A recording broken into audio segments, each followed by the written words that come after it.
अस्सलाम वालेकुम, नमस्कार, सत श्री अकाल एंड गुड इवनिंग। मैं हूँ अर्ज़ू काज़मी और आप देख रहे हैं पॉइंट ऑफ व्यू। हमारे साथ हैं जी हरिमोहन जी। बहुत शुक्रिया हरिमोहन जी कि आप आए। Thank you so much. आपका वैसे बहुत बिजी रहते हैं, आपके चैनल्स हैं इतने, और जाहिर है पूरा दिन उसके ऊपर आप पढ़ाई भी करवाते हैं बच्चों को और बहुत कुछ, तो एक बिजी शेड्यूल है। बहुत शुक्रिया कि आज आपने ज्वाइन किया। Thank you so much. आरजू जी बहुत बहुत धन्यवाद, आज आपने बुलाया। Thank you. और आज हम सबसे पहले तो दो चीजों के ऊपर डिस्कस करेंगे। वो आपकी मर्जी कि आप कौन सी बात पहले करना चाहें, लेकिन ये कि एक तो मोदी जी G20 की में शिरकत के लिए गए, उस पर बात करेंगे कि वो G20 अटेंड करेंगे, उसको आप किस तरह से देख रहे हैं और G20 को।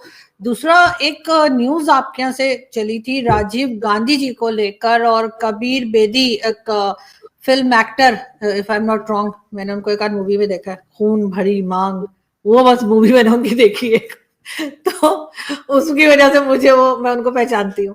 तो उन्होंने स्टेटमेंट दिया है कि राजीव गांधी जो थे वो एज अ प्राइम मिनिस्टर बहुत ज्यादा खुश नहीं थे अपनी पोस्ट से, और उनका कहना था मैं कहाँ फंस गया हूँ। वैसे तो मेरा ख्याल है हमारे यहाँ के प्राइम मिनिस्टर भी यही कहते होंगे, कहाँ फंस गया हूँ, क्योंकि जो हाल हमारे यहाँ होता है।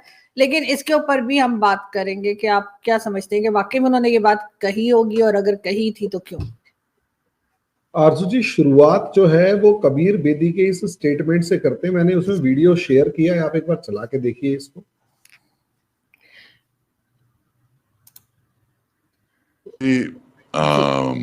प्राइम मिनिस्टर बने तो उस वक्त इत्तेफाक से मैं अमेरिका से वापस आया था और मैं उनको प्राइम मिनिस्टर के ऑफिस में मिलने गया, और वहाँ गया, वहाँ वेटिंग रूम था, वहाँ बैठा था, वहाँ अरुण नेहरू और सब बड़े बड़े मिनिस्टर्स बैठे हुए थे।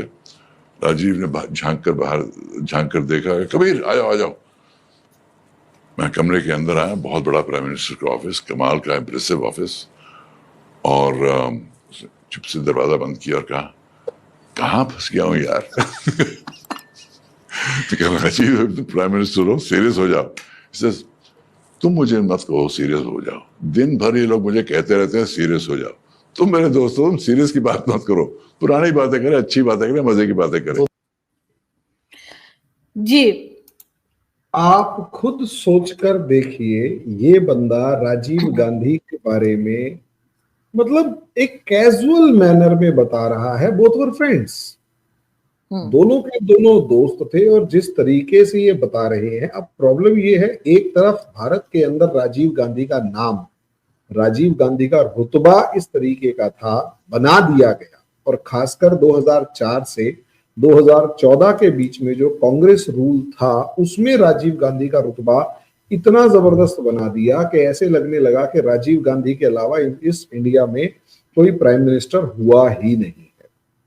लेकिन बातों से क्या लग रहा है? बातों से सीधे तौर पर सिर्फ इतना लग रहा है कि भाई वो बंदा जबरदस्ती प्राइम मिनिस्टर बनाया गया था।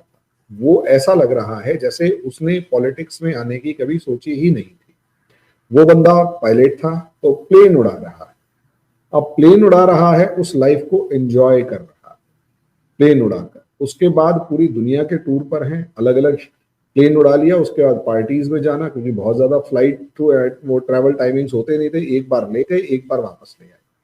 उसके बाद अगर वापस आ गया तो ठीक है, तो अगले दिन आएगा। जो भी इनके शेड्यूल्स होते हैं, इतना ज्यादा हेक्टिक शेड्यूल नहीं, और पेमेंट्स या सैलरीज इतनी हाई होती थी इनकी मंथली कि आज जो एक आम आदमी आईएएस ऑफिसर भी पॉसिबली या बड़ा ऑफिसर भी उतनी सैलरी नहीं ले पाता, उतनी सैलरी उनकी मंथली उस टाइम पर होती थी। अब आप अंदाजा लगा कर देखिए क्या सैलरी होती थी। उसके बाद क्योंकि प्राइम मिनिस्टर के बेटे थे, तो वैसे पैसे की कोई कमी नहीं है। अब एक बंदा है, कभी इस देश में जा रहा है, कभी उस देश में जा रहा है, महंगे से महंगे होटल में रुक रहा है, महंगी से महंगी गाड़ियों में घूम रहा है, लाइफ को फुल ऑन एंजॉय कर रहा है। उसके बाद शादी भी हुई है, जिस तरीके से वो इटालियन लेडी से हुई है। अब उसके अंदर वो क्या है, मैं उस पर नहीं जा रहा, लेकिन भाई सीधी सी बात है, शादी हो गई है। भाई एंजॉय एक आदमी कर रहा है, उसके बाद उसका भाई मर जाता है। भाई मरने के बाद संजय गांधी इनके बड़े भाई थे, वो एक्सपायर हो जाते हैं। एक्सपायर होने के बाद भाई इमोशनल इनको ब्लैकमेल किया, इमोशनली कहा जाता है कि जी अब आपकी मदर अकेली हो गई है, राजनीति के अंदर आपको आना पड़ेगा। अब सोचिए, पायलट की जॉब छोड़कर ये ग्राउंड के ऊपर काम करने के लिए उतरते हैं, और ग्राउंड पे तो खैर क्या काम करना था, पार्टी एंजॉय ही करना था। उसके बाद आप ये देखिए, इसके बाद बंदा कहाँ जा रहा है, उसके बाद एकदम से इंदिरा गांधी जब एक्सपायर होती है तो इनको स्पेसिफिकली ये किसी टूर पर थे इंडिया में ही, वहां से बुलाया जाता है और रातों रात इनको प्राइम मिनिस्टर बना दिया जाता है। देखिए पॉलिटिक्स एक फुल टाइम जॉब है। ये चीज राहुल गांधी के ऊपर भी इंप्लीमेंट होती है और आपके पॉलिटिशियंस के ऊपर भी इंप्लीमेंट होती है। Politics is a full time job. आपके यहाँ वाले पॉलिटिशियंस इस तरीके से पार्ट टाइम जॉब करते हैं कि जी पता लगा जब मंत्री है तो मंत्री है, वरना झाड़ फूक कर लिया और 10-10 रुपए ले लिए। वो पीर फकीर वाला आपका एक है तो मेरे ख्याल से कोई है इसी तरीके से कोई बिजनेस कर लेता है, कोई कुछ कर लेता है, कोई कुछ कर लेता है। पॉलिटिक्स ये है ही नहीं, ये फुल टाइम जॉब है।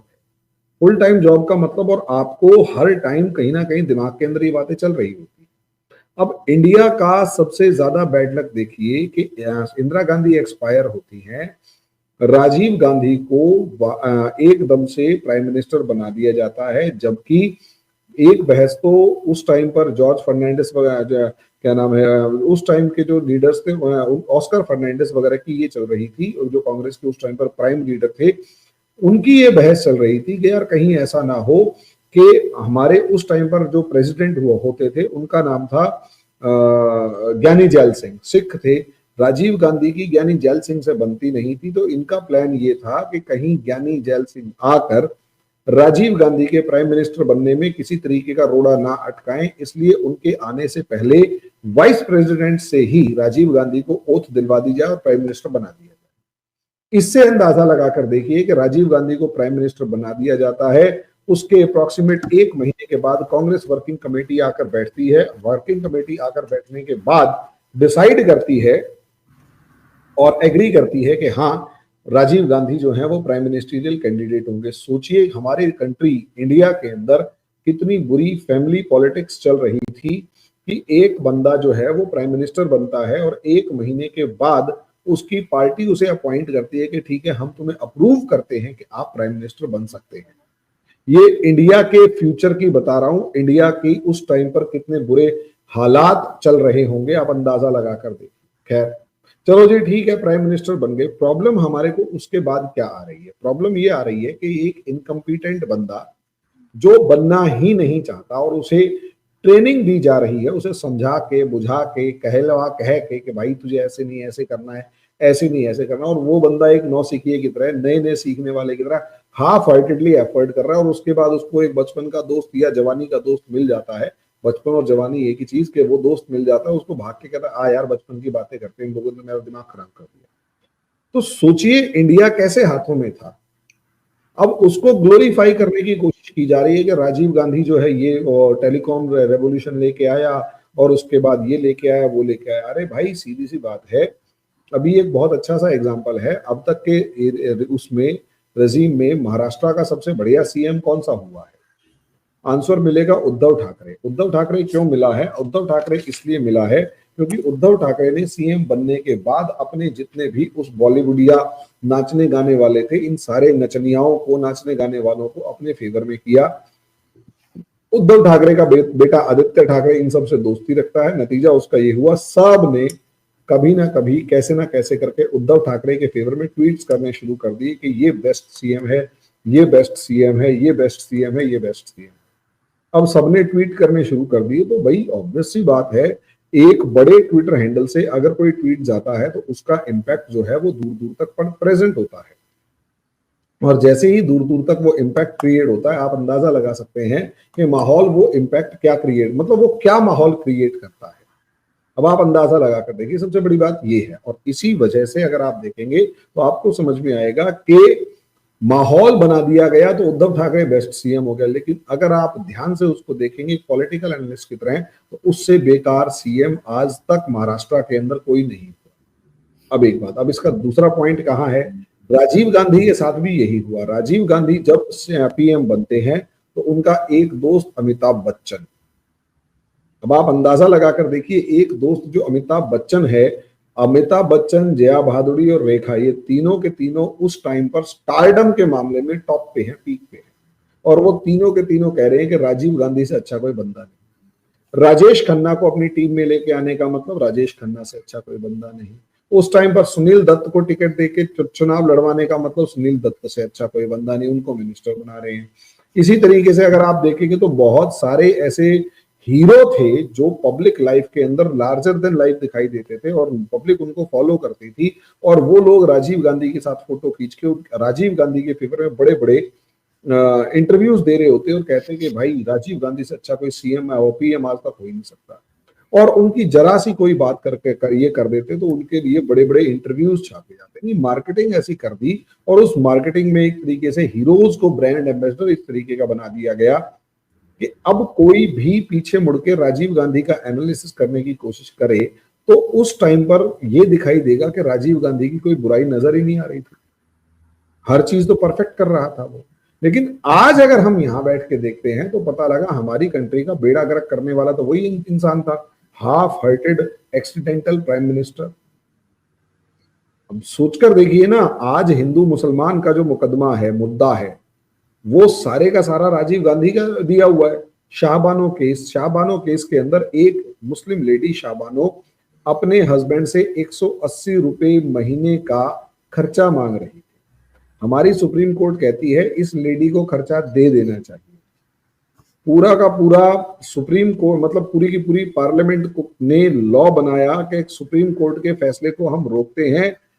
उस शाहबानो का हस्बैंड 1 रुपया भी देने के लिए लायबल नहीं है, क्योंकि तलाक के बाद जो तलाक है, जो भी आपका अमाउंट होता है एल्यूमिनी वगैरह, वो एक बार हक में हक की फॉर्म में दे दिया गया और मेरे ख्याल से 300 रुपए दिए गए। 85 ईयर्स की लेडी बीमार है, सब चीजें हैं, वो अपने हस्बैंड से वो मांग रही है मतलब कुछ कंपनसेशन या किसी भी फॉर्म में एक सपोर्ट, लाइवलीहुड का सपोर्ट मांग रही है, नहीं दिया। सारे मौलाना राजीव गांधी पे चढ़ दौड़े। अब राजीव गांधी ने स्पेशली, आप सोचिए, मुस्लिम पर्सनल लॉ बोर्ड बनाया और मुस्लिम कोड बिल बनाकर ये कहा कि मुस्लिम्स के इश्यूज में गवर्नमेंट कोई भी इंटरफियर नहीं करेगी, उनके अपने लॉज चलेंगे। अब हिंदूज ने गुस्सा दिलाया तो अच्छा एक बात बताऊं आपको, इंडिया में वो जो बाबरी का वो जो स्ट्रक्चर था, उस बाबरी के स्ट्रक्चर के ताले किसने खुलवाए थे? वो मामला बंद था। फैजाबाद कोर्ट के अंदर जज ने, मान लिया जज का कल, मतलब आज जज ने को एक फैसला सुनाना है। जैसे ही शाहबानो केस में मामला बिगड़ने लगा, जज को ये कहा, जज ने फैसला सुनाया कि फैजाबाद को जो वो मंदिर है, जो बाबरी का डिस्प्यूटेड लैंड है, उसके ताले खोल दिए जाए। अब आप सोचिए, उसके ताले खोल दिए गए और उसमें पूजा अर्चना कर दी जाए। ये बीजेपी के राज में नहीं हुआ, ये कांग्रेस के राज में, राजीव गांधी ने करवाया। और जिस दिन उस जज ने फैसला करवाया, सुनाया, अगले दिन on the very next day क्या हुआ, उस जज को प्रमोशन कर दे के हाई कोर्ट का जज बना दिया गया। सेशंस कोर्ट को हाई कोर्ट का जज बना दिया गया, शाबाश, एज अ रिवॉर्ड। अब आप अंदाजा लगाइए। अच्छा, और जो वो ताले खुले हमारा, वो मतलब बाबरी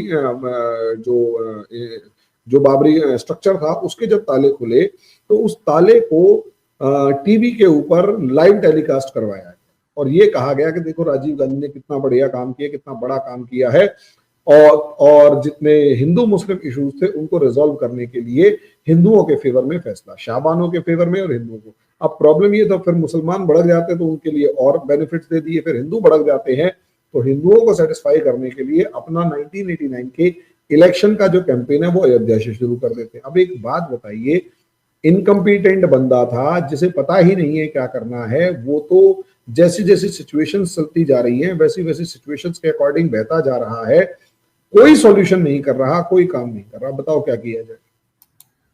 आप खुद सोचो ना क्या किया जाए ऐसी सिचुएशन में। वो बंदा, इसकी एक लाइन, ये जो कबीर बेदी कह रहा है, इस कबीर बेदी ने जो कहा वो बिल्कुल ठीक है, उसकी हरकतों से पता लग रहा है।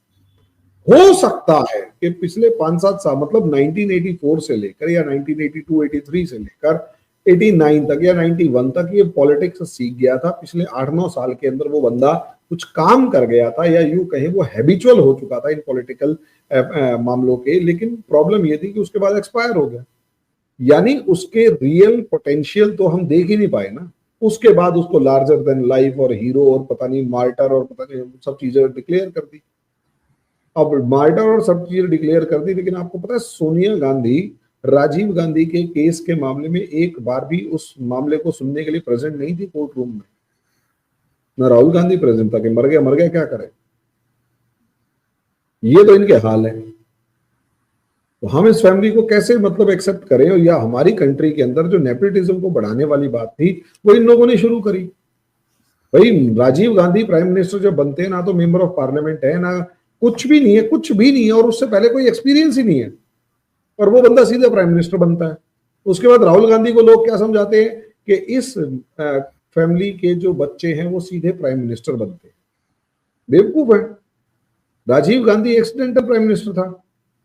उसके बाद राहुल गांधी जो उसको सपने दिखा दिए। इंदिरा गांधी पहले इंफॉर्मेशन एंड ब्रॉडकास्टिंग मिनिस्टर हुआ करती थी और कई साल इंफॉर्मेशन ब्रॉडकास्टिंग मिनिस्टर रही है, उसके बाद वो प्राइम मिनिस्टर बनी है। तो शॉर्ट में कहने का मतलब है कि जो हमारी कंट्री को बर्बाद कर रहे थे, आज ये जो सच आया इसके ऊपर डिस्कशन इसीलिए शुरू हुई। लेकिन हरिमोहन जी, उन्होंने कबीर बेदी साहब ने जो कहा तो वो अपने दोस्त से बात कर रहे थे राजीव गांधी, और दोस्त से तो इंसान कोई बात भी करता है, चाहे वो प्राइम मिनिस्टर हो या किसी कंट्री का प्रेसिडेंट हो, बादशाह हो या कोई आम सा इंसान हो। तो हमारे जैसे लोग जो है हम भी अपने दोस्तों से वो बातें कर लेते हैं जो शायद हम पब्लिकली नहीं करते हैं। आरजू जी बिल्कुल सही बात है कि आप वो बात पब्लिकली नहीं करते हैं। मैं भी मेरे दोस्तों से बात करता हूं, मैं पब्लिकली नहीं करता हूं। मैं भी यही कहता हूं यार समस्याएं हैं, प्रॉब्लम्स हैं, समझे। मैं अपनी दिल की बात करता हूं, लेकिन वो प्राइम मिनिस्टर है। आप और मैं दिल की बात करें, आरजू जी एक ऐसे प्रोफेशन में बैठी हुई हैं जो उनको पसंद नहीं है लेकिन मजबूरी में करना पड़ रहा है, तो आप ज्यादा से ज्यादा किसका नुकसान करेंगे और कितने का नुकसान करेंगे? मैं मान लिया एक ऐसा काम कर रहा हूं जो मुझे पसंद नहीं है, तो ज्यादा मैं कितना और किसका नुकसान कर लूंगा? अपनी जिंदगी का ना। वो प्राइम मिनिस्टर है, उसके हाथ में उस टाइम पर लगभग 80 करोड़ की पॉपुलेशन हमारी कंट्री की होती थी। उस 70-80 करोड़ की पॉपुलेशन की जिम्मेदारी थी, उसका भविष्य उसके हाथ में था। और उस बंदे ने क्या किया? वो ये कह रहा है यार पता नहीं कहां फंस गया, और ये लोग मुझे हर बार सीरियस होने के लिए कहते हैं। अब यानी उसके नेचर में, और इसीलिए जब वो है ना सीरियसनेस की बात है, वो कैसे दिखाई दे रही है आपको पता है? हमारे नेवल शिप्स और हमारी सबमरीन्स इनकी पार्टियों के लिए यूज होते थे। अंडमान निकोबार जाते थे पार्टियां सेलिब्रेट करने के लिए, और नेवल शिप्स और उन सबमरीन्स के जो जनरेटर्स होते थे उनको फुल कैपेसिटी में चला के उस पूरे आइलैंड की बिजली को बिजली जनरेट करने के लिए यूज किया जाता था, ताकि ये लोग वहां पार्टी बना सके 2-2 3 दिन तक। तो कबीर बेदी साहब को भी तो ये बात उस वक्त कहनी चाहिए थी ना जब वो जिंदा थे। उनके जाने के बाद अब इस बात का क्या मतलब रह गया? है ना, उस टाइम पर जो नेवल ऑफिसर्स वहां सर्व कर रहे थे, उन्होंने रिटायरमेंट के बाद अपनी किताबें लिखी हैं, तब समझ में आ रही है हमारे को। रिटायरमेंट के बाद जो किताबें लिखी जा रही हैं, उन किताबों के अंदर समझ में आ रहा है कि असलियत में ये तो इतने घटिया लोग थे। भाई उस टाइम अगर पता लग जाता तो फाड़ के ना रख देते, लेकिन हर चीज उनके हाथ में थी उस टाइम। अच्छा आरजू जी, मेरे हिसाब से 1989 के अंदर व्हाट्सएप, ट्विटर, इंस्टा, फेसबुक वगैरह तो नहीं थे, अगर आपको याद हो। नहीं, मुझे भी याद नहीं, मैं तो था ही 3-4 साल का, तो सीधी सी बात मुझे याद नहीं है कि उस टाइम 2010 में आया है। मैंने तो 2010 से शुरू किया, के बाद ही ये सब चीजें शुरू हुई है ना। सोशल मीडिया तो शुरू ही उसके बाद हुआ है, और व्हाट्सएप वगैरह जब आने के बाद, और ये सबसे ज्यादा सस्ता तब हुआ है जब इंडिया जैसे कंट्री के अंदर जियो ने फ्री में इंटरनेट बांटना शुरू कर दिया कि लो भाई जितने एंजॉय करना करो। मैं वही चीज कह रहा हूं कि अल्टीमेटली ये सब चीजें बाहर ही तब आने लगी हैं, और तब अब जब हमने अपने हिस्ट्री को खंगाल कर देखना शुरू किया और हमारे किस किस बंदे ने क्या क्या कांड किए उसको जब संभालना देखना शुरू किया, तो गुस्सा इतना आता है कि एक एक को पकड़ के इनके जो ये दावा कर रहे हैं ना कि राजीव गांधी महान थे, मन करता है एक को इनको 2-4 धर दिए जाए कि तो पहले ये बता महान कहां से थे। मतलब मेरे कंट्री के नेवल शिप्स, और एक नहीं 2-2 नेवल शिप्स, यहां तक कि एयरक्राफ्ट कैरियर तक भी, उसके उस एयरक्राफ्ट कैरियर को भी पार्टी के लिए यूज किया जाता था, और नेशनल इंटरनेशनल सारे फ्रेंड्स आते थे। एयरक्राफ्ट कैरियर एक बड़ी पर्सनल, बड़ी ही सिक्योर्ड चीज होती है, उसके ऊपर पार्टियां हो रही हैं। प्लेन को साइड में उतार के कहते हैं तुम उसको बाद में खड़ा करो, हम इस एयरक्राफ्ट की जो एयर स्ट्रिप है उसको पे डांस करेंगे। अबे तेरे नागिन डांस करने के लिए वो थोड़ा ना है। तो गुस्सा नहीं आएगा मुझे मेरे कंट्री को किस तरीके से इन्होंने बर्बाद किया? नहीं, और लेकिन खैर अब जैसे आप कह रहे हैं कि लोग बुक्स में लिख रहे हैं, तो डेफिनेटली आप लोगों को जो है वो पता लगता चला जाएगा। लेकिन बहरहाल कबीर बेदी साहब की भी खैर नहीं है कि उन्होंने इंटरव्यू में सारी बातें कही, तो डेफिनेटली उनके पीछे तो उनकी पार्टी के लोग लग ही जाएंगे। लेकिन अगर हम बात करें मोदी जी की, मोदी जी गए G20 में, कितना इम्पोर्टेंट लग रहा है आपको ये समिट? आरसी जी देखिए, ब्राजील के अंदर G20 हो रहा है, जिसमें कोई दो राय नहीं है। देखिए, कभी भी कोई भी इतने बड़े लेवल का जो इवेंट होता है, खासकर 20 कंट्रीज जब मिल बैठ के बात कर रहे होते हैं, तो नॉर्मली यहां पर एक बड़ी अजीब सी एक पॉलिटिक्स होती है कि मान लिया इसमें कोई भी डिस्कशन चल रहा है G20 में, बढ़िया सा डिस्कशन चल रहा है और सबको पता है कि एक इंपॉर्टेंट डिसीजन हो सकता है और वो इंपॉर्टेंट डिसीजन जो है वो दुनिया के ऊपर इंपैक्ट क्रिएट करेगा। तो नॉर्मली ऐसा डिसीजन किसी ऐसी कंट्री में लिया जाता है जहां पर जो काफी मजबूत होती है, उसके पीछे का एक लॉजिक होता है, क्योंकि जिस कंट्री में इस तरीके की मीटिंग होती है वो कंट्री ही उस पर्टिकुलर मीटिंग का प्रेसिडेंट होता है। हमें ये समझना होगा। यानी इस बार G20 मीटिंग के अंदर प्रेसिडेंट जो है वो ब्राजील है। इससे पहले G20 मीटिंग के अंदर जो प्रेसिडेंट था वो इंडिया था और इंडिया से पहले इंडोनेशिया था। अगर आप इंडोनेशिया की मीटिंग को देखेंगे तो इंडोनेशिया की जो मीटिंग थी वो इंटरनेशनल डिशुम डिशुम का, या यूं कहीं इंटरनेशनल जियो पॉलिटिक्स में, उसे डिशुम डिशुम कहता हूं, इंटरनेशनल जियो पॉलिटिक्स का एक अखाड़ा बना हुआ और वहां इंडोनेशिया से एक रेजोल्यूशन पास हुआ जिसमें रशिया को कहा गया कि आप यूक्रेन से वापस जाए। ये 2022 वाले की बात कर। इंडिया के अंदर जब 2020, अच्छा उसके अलावा आपको मिलेगा कि G20 में कुछ खास बड़ा डेवलपमेंट नहीं हुआ, लोग गए, बातचीत करके वापस आ गए। आप वहां पर कोई रेजोल्यूशन भी ढंग का पास हुआ तो आपको कुछ कॉन्क्रीट लेवल का रिजल्ट आप नहीं देख सकते। लेकिन जब वही G20 इंडिया में होता है तो सब टक्कर मार के मर जाते हैं। इंडिया उसका, रशिया का नाम G20 के कलेक्टिव रेजोल्यूशन में लाने ही नहीं देता कि इसमें यह है कि पीस और ट्रैंक्विलिटी जो है वो मेंटेन की जाएगी, लेकिन किसी कंट्री का नाम नहीं लिखोगे।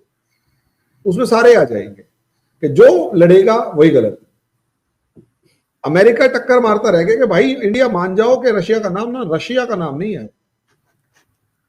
वहां जियोपॉलिटिक्स क्या थी? चाइना चाहता था कि अगर शी जिनपिंग G20 मीटिंग में नहीं आएंगे तो पॉसिबली ये होगा कि इंडिया जो है उसकी इमेज खराब होगी और इंडिया जो है, क्योंकि बड़े बड़े नेता तो आए नहीं, पुतिन तो आ ही नहीं सकते थे, शी जिनपिंग भी नहीं आ रहे, तो एक अजीब सा शोर मचेगा कि इंडिया जो है वो बर्बाद हो, मतलब इंडिया की वो ताकत नहीं है जितनी ये पोज करता है, और बस वैसे ही है।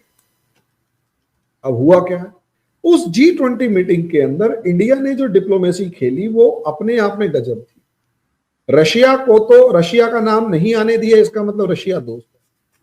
सबसे बढ़िया जिसे कहते हैं कि धज्जियां उड़ाई चाइना की।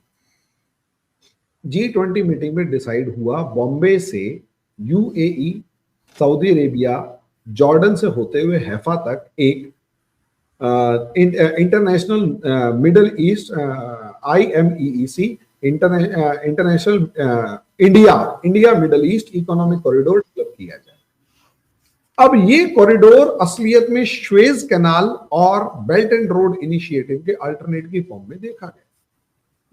ये दुनिया की इकोनॉमी को चेंज करने के लिए, क्योंकि स्वेज कैनाल के अंदर अब ट्रैफिक बढ़ता जा रहा है, उसको हैंडल कर नहीं पा रहे, जैसे जैसे ट्रेड बढ़ेगा, ट्रैफिक बढ़ेगा, हालत और खराब होती चली जाएगी। चौकिंग मतलब बिल्कुल जिसे कहते हैं कि ब्लॉक हो जाएगा रास्ता, सब चीजें ट्रैफिक जैम की वजह से। अल्टरनेट जो कैनाल बनाने की कोशिश करी, उससे अच्छा एक ट्रेड रूट डेवलप कर दिया जाए। और सऊदी अरेबिया के अंदर जो नियोम सिटी बना रहा है उसके पैरेलली जो अगर ये ट्रेड रूट जाएगा तो उससे और ज्यादा बेनिफिट होगा। तो इतना बड़ा डिसीजन लिया गया कि G20 के अंदर इतनी बड़ी पावर जो है वो पूरा यूरोपियन यूनियन से लेकर सारे के सारे बैठ के ये डिसाइड करें। अच्छा, दूसरा, G20 के अंदर अफ्रीकन यूनियन को शामिल कर लेना, और अफ्रीकन यूनियन को शामिल करके अफ्रीकन यूनियन के अंदर इंडिया का सिक्का जमाना। अभी भी नाइजीरिया होते हुए जा रहे हैं।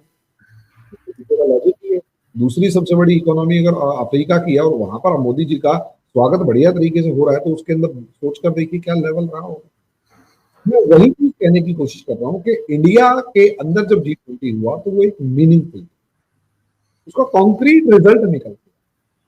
और जितनी भी पावर्स थी वहां पर, अच्छा इंडिया वाले G20 के अंदर अमेरिका का के अंदर बाइडेन की पोजीशन बहुत स्ट्रांग थी और रियल प्राइम मिनिस्टर थे, और ये कंफर्म था कि अगले साल तक तो कम से कम रहेंगे ही रहेंगे। इस बार सबसे बड़ी प्रॉब्लम क्या है? अच्छा, उसके बाद इंडिया में जब था तो इंडिया चाइना की लड़ाई हो रखी थी, रशिया जो है उसकी बाइडेन से बनती नहीं थी, और वॉर को एस्केलेशन के मामले में एक अलग ही लेवल जा रहा था।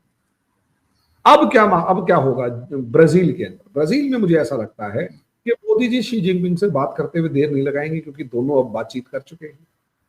तो पहला तो अचीवमेंट तो कहो या एक बैटल ग्राउंड नहीं दिखाई देगा कि ब्राजील के अंदर शी जिनपिंग और मोदी एक साथ बैठकर बात करेंगे। बाइडेन वहां है, लेकिन बाइडेन की कोई औकात नहीं है, वो सब जानते हैं। क्यों? क्योंकि बाइडेन अगली बार रहेंगे नहीं, तो इसलिए वो बोले या ना बोले कोई सुनेगा ही नहीं। बिल्कुल। तो आप मुझे ये बताइए, और पुतिन वहां वैसे भी नहीं है। अच्छा, तीसरी बात, ब्राजील कोई ताकत भी नहीं है और ब्राजील की किसी से लड़ाई भी नहीं है, न्यूट्रल देश है, लड़ाई कोई है नहीं, इशू कोई सॉल्व नहीं होना, बड़ा डिसीजन कोई ले नहीं सकता, ना चाइना ले सकता ना अमेरिका ले सकता। इंडिया जो है जाके बैठा हुआ है, वो इंडिया चाइना भाई भाई अभी नजर आ रहे हैं। रशिया जो है वो लड़ाई की तरफ देख रहा है, लेकिन ट्रंप जो है वो कह रहा है लड़ाई खत्म करनी है। यहां तक कि एलन मस्क तो ईरान से बात करता हुआ भी नजर आ रहा है। शॉर्ट में कहने का मतलब है कि इस टाइम पर सिचुएशंस ऐसी हैं कि ब्राजील एक जस्ट लाइक दैट टाइप का एक सेशन होगा, लोग जाएंगे डिस्कशन करके वापस आ जाएंगे, किसी कॉन्क्रीट रिजल्ट की उम्मीद ना करें, क्योंकि G20 मीटिंग बिना अमेरिका और बिना रशिया के हम बहुत ज्यादा सा उसको पॉजिटिवली नहीं ले सकते। लेकिन फिर भी चलो रशिया नहीं है, सोच के देखो ये कैसा है G20, रशिया भी नहीं है, अमेरिका ना के बराबर है, चाइना जो है वो कुछ करने की सोचेगा, लेकिन इंडिया भी कहेगा अभी रुक जा, अभी कुछ नहीं करना, बस अभी थोड़े दिन है ना, हम शांति इंजॉय कर लेते हैं। सऊदी अरेबिया अपनी कहानी है, वो सारे के सारे अपनी लड़ाई में परेशान है, वो जानते हैं एक रेजोल्यूशन पास करने का मतलब ये है कि कहानी कहीं और ही जानी है, ये रियलिटी है। अब लड़ाई ज्यादा से ज्यादा ये होगी, रशिया का नाम लिखो, सारे कहेंगे इतना, तो चाइना भी कहेगा नहीं लिखना, इंडिया भी कहेगा नहीं लिखना, ब्राजील भी कहेगा नहीं लिखना, सऊदी अरेबिया से लेकर सारे कहेंगे नहीं लिखना। तो इसका मतलब मुझे कॉन्क्रीट पार्ट नजर नहीं आ रहा, बस जाएंगे बैठेंगे चाय पकौड़ी खाएंगे, चुपचाप वापस आ जाएंगे। हाँ, फिर भी उम्मीद करेंगे कि जो इन्होंने रेजोल्यूशन पास किया वो रेजोल्यूशन क्या है, एक बार वो देखने के बाद हम फिर से डिस्कशन करेंगे कि मोदी जी ब्राजील जाकर क्या लेंगे। बिल्कुल ऐसा ही है सर, इसलिए कि 5 दिन का उनका विजिट है, अगर मैं गलत नहीं बता रही तो 5 डेज विजिट है, और देखते हैं कि जब वो वापस आते हैं, लेकिन वापस आने से पहले भी 2-3 दिन के अंदर अंदर भी अगर कुछ डेवलपमेंट हुई तो हम डेफिनेटली इसके ऊपर बात करेंगे। थैंक यू सो मच कि आपने आज ज्वाइन किया। Thank you. Thank you.